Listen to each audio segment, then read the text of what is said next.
श्री शंकराचार्य की वाणी। आत्मा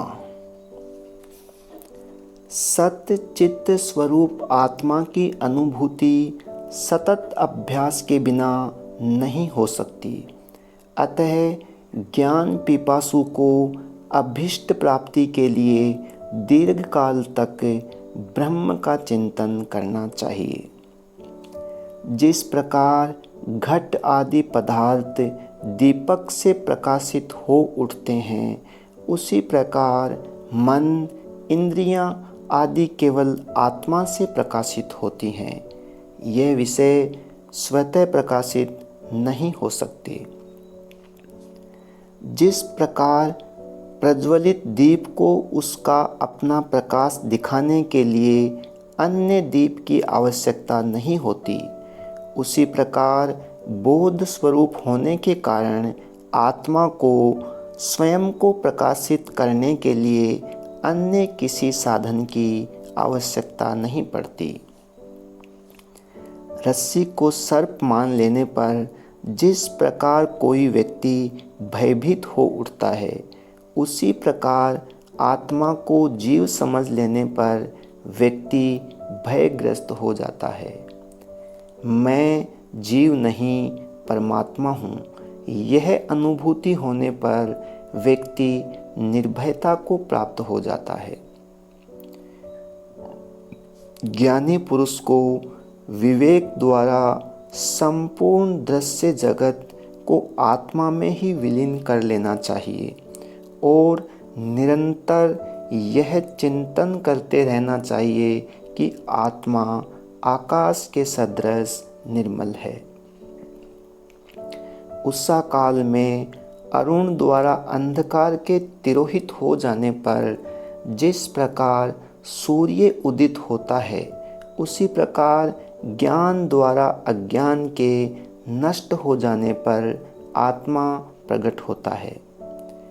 आत्मा नित्य प्राप्त सत्ता है, किंतु फिर भी अविद्या के कारण वह अप्राप्त सी रह जाती है। अविद्या के नष्ट हो जाने पर आत्म साक्षात्कार होता है। यह सारा जगत वस्तुतः आत्मा ही है। आत्मा के अतिरिक्त दूसरी कोई भी वस्तु विद्यमान नहीं है। जिस प्रकार घट आदि मिट्टी के पात्र मूलतः मिट्टी ही हैं और मिट्टी के अतिरिक्त अन्यथा कुछ नहीं हो सकते, उसी प्रकार आत्मज्ञानी के लिए समस्त दृश्य जगत केवल आत्मा ही है।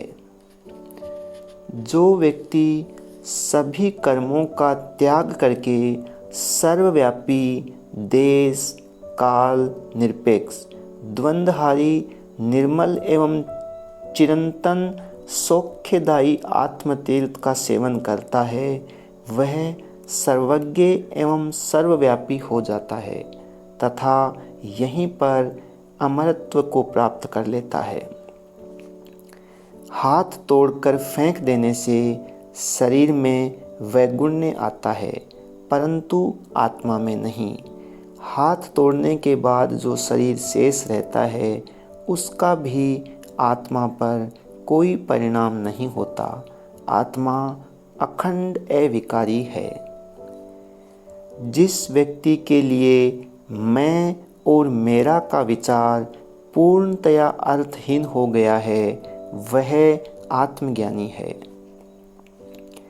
जो प्राणी मात्र को आत्मवत देखता है और साथ ही यह भी मानता है कि उसके शत्रु भी हैं, तो यह बात तो निश्चित रूप से वैसी ही है जैसे अग्नि को ठंडा बनाने की इच्छा। जो सदैव आत्मचिंतन में रत रहता है, उसके लिए काल आदि का कोई प्रयोजन नहीं रह जाता, क्योंकि दिक् काल और कार्य कारण आदि से आत्मा किसी प्रकार संबंधित नहीं है। जिस प्रकार असीम और निर्मल आकाश वस्तुओं से अलिप्त एवं अप्रभावित रहता है, उसी प्रकार सब प्राणियों में विद्यमान आत्मा जरा, मरण एवं भय से मुक्त है। मुझ नित्य मुक्त आत्मस्वरूप के लिए कभी कोई कर्म कैसे रह सकता है, क्योंकि आत्मा सदैव शुद्ध बुद्ध चेतन स्वरूप एवं अज्ञान रहित है। आत्मा उपाधि रहित, अनिर्वचनीय, अवयव रहित, निर्गुण, शुद्ध बुद्ध है, जहाँ मन और वाणी का प्रवेश नहीं।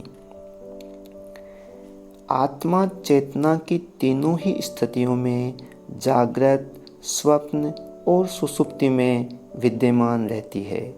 सर्वव्यापी आत्मा समस्त प्राणियों में एक रूप और सबका दृष्टा है। श्रुतियों का कथन है कि आत्मज्ञान हो जाने से हृदय ग्रंथि खुल जाती है, संपूर्ण संशय कट जाते हैं और समस्त कर्म नष्ट हो जाते हैं। केवल प्रकाश स्वरूप होने के कारण सूर्य में अंधकार नहीं है, उसी प्रकार नित्य ज्ञान स्वरूप आत्मा में अज्ञान नहीं है। इसी प्रकार आत्मा अपरिवर्तनीय है, क्योंकि यह उसका स्वभाव ही है। किसी प्रकार से भी परिवर्तनशील होने पर तो वह विनाशी हो जाएगी। आत्मस्वरूप के ज्ञान को शास्त्र तथा मीमांसा में सर्वश्रेष्ठ उपलब्धि कहा है। ब्रह्मवश अहंकार आदि अनात्म विषयों को आत्मस्वरूप मान लेना कोई भी उपलब्धि नहीं है। अतः अनात्मा को आत्मा मान लेने के भ्रम का परित्याग कर देना चाहिए। श्रुतियों के कथनानुसार आत्मा को ही साक्षात ब्रह्म समझना चाहिए।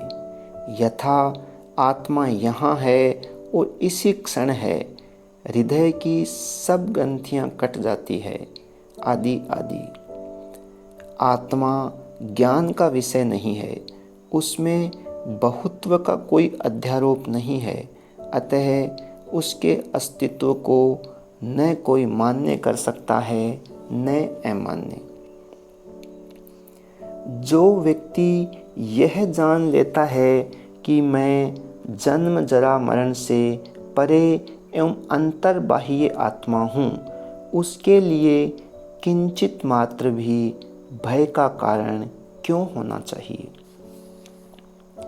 जो आत्मा और ब्रह्म के एकत्व को जान चुका है तथा यह भी जानता है कि अविद्या रूपी बीज का अस्तित्व ही नहीं है, उसका फिर जन्म ही कैसा।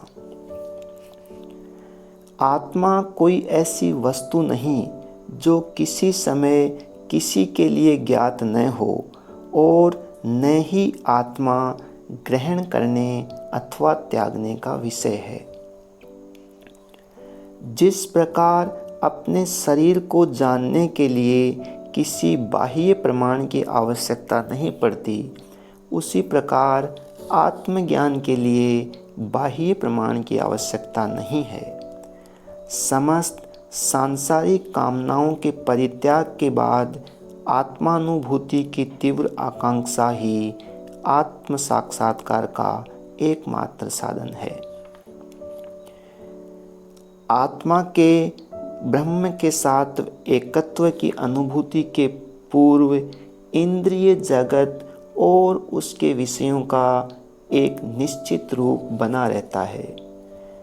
जब तक आत्मा के साथ शरीर की तद्रूपता का भ्रम बना रहता है, अर्थात जब तक आत्मानुभूति नहीं हो जाती, इंद्रिय जगत एवं उसके अनुभव सत्य प्रतीत होते रहते हैं। अपनी आत्मा को पाप पुण्य, भूत भविष्य एवं कार्य कारण आदि बंधनों से मुक्त पर ब्रह्म मानना चाहिए।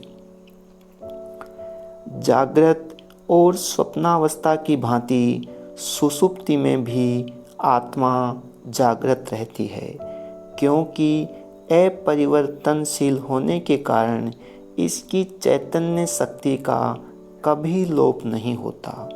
भेद तो केवल ज्ञेय वस्तुओं में ही होता है। श्रुति कहती है जब तक द्वैत बोध होता है भेद की प्रतीति होती है। आत्मा जो ज्ञानी के लिए नित्य शुद्ध है, अज्ञानी को विकार युक्त दृष्टिगोचर होती है। यह उसी प्रकार है जैसे एक ही रस्सी ज्ञानी और अज्ञानी को रस्सी और सर्प दो भिन्न रूपों में दिखाई देती है। परब्रह्म परमात्मा परमानंद स्वरूप होने के कारण उसमें ज्ञाता, ज्ञान और ज्ञेय का भेद नहीं रहता। वह स्वयं परम प्रकाशमान है। मैं देवताओं को प्रणाम नहीं करता। जो सभी देवताओं से परे है वह किसी देवता को प्रणाम नहीं करता। उस स्थिति की उपलब्धि के उपरांत फिर साधक शास्त्र विहित कर्म नहीं करता। मैं बारंबार स्वयं अपनी आत्मा को, जो समस्त साधनाओं का मूल है, प्रणाम करता हूँ।